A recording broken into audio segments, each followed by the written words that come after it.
Unia bola mai balolo tu ni wanga na no ina beka e laka durumi beka sartalanga e sotavi marau taki sombe kana ngau nei kouta mai na rawa se na lulubu e so rau sartaltunga nindo tale taki tu se voi tala no taki tu me rawa ni balolo tu ni wanga na no cambio waka serikali e andona serikali ngo be kemni na ando de tiu mai na singa bina ke indai ke ne yulu tanga tiko be kenda na mataka ni kuwa na be tala mosi. Ni umbula naka na tini kawana e sana. Nungu serikali me utali mangi taka. Ngome mbaleta na lewe ni neto wale binaka. Sai leiti e raloa ungori na edana. Na be tala mosi uwanga toka ni sa laki teita rawao sandreve kedenaka. Nei ka tini ka tolu ni tune e na diwana kaloko e na mataka koea rawe tala no wole ke na otina dhuwa somu sengana ka me wakila. Namu lewe ni wale na ndomona ni rongo dhake. Sembua luwengo na ruma keweti ta kakaetale. Na ndomo ni tangi nungu lumatua au rongo dha iso ta isa mate. Nrebe kede na sasanga ke wuni wai e mosi ni nanumitale. E timbina liwa ka wandungu na kena koro. Namu wanoni daka e rawaka dhuwa ulo. Isa sayali endona nui karaluluwo. Sambo roko vevo ke moturiki ke owalau era kureta ke olo. Na irongo wakatina era nanuma ni mimbi. Ena koro watukalo in the old capital of Fiji.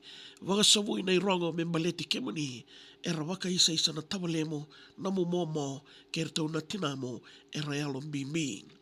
Nalinga wakambuta mangiti ko inisembania. E ka dibi ko na yada ni waka mene chia.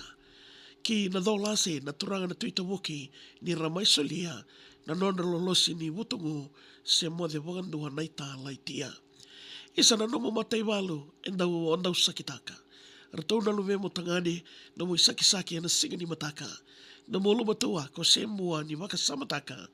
Ko kuruwoli chone emosi kepoti no muitini sa tikiwo me nguile dawa. So te wuringa sau leka au na numa ni ratukuna. Ni weitala ngo e mosi ndua.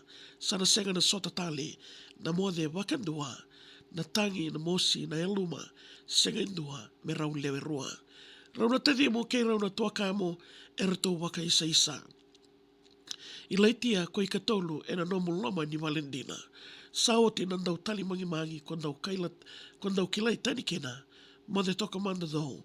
Seo papa na yada ertondo waka lasai kena.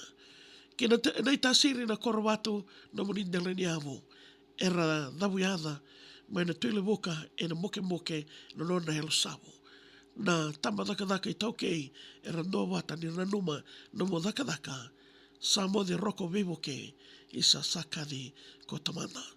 Na moanga bili me Samoa ke nonda rundela ni avo mode wakandua leo wonga. Au tonga na serikali ngo ni nomo no mumbola na mosi ke na luluwo e sana oti wakandua. Sandreve na sasanga sandaro kenanga. Ko choma nangu kalau ke na nona wakatulewa. Melaveti rokovi ka meno na tiko nga nganga. Love you motia. E na nanga isota keneani e kia. Na wale sarna serikali makelesi raloa e na korowatu waima na itasiri e na mataka vinaka ni koa. Wakadiru lalo madina na kena ya e na singa vinaka ni naika saboni ni vinaka na salika kamuraki na VTFM e na singa vinaka ni koa waka mimbi na nomubola na nomu serikali.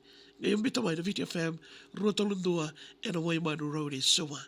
Malolo tunga ni waka nanano na veka e lako durumi e na visinga. Rauni vinaka Roni koto mai nende ia koe ngore kori ngole dhambi tama serikali ngai vola mai e na VTFM rotolundua se wakota mai en VTFM rotolundua e waiwanu road is suma ke sanga email tanga mai maria@vtfm.com.fj inda unana makitiko monit kina warumboka e na vima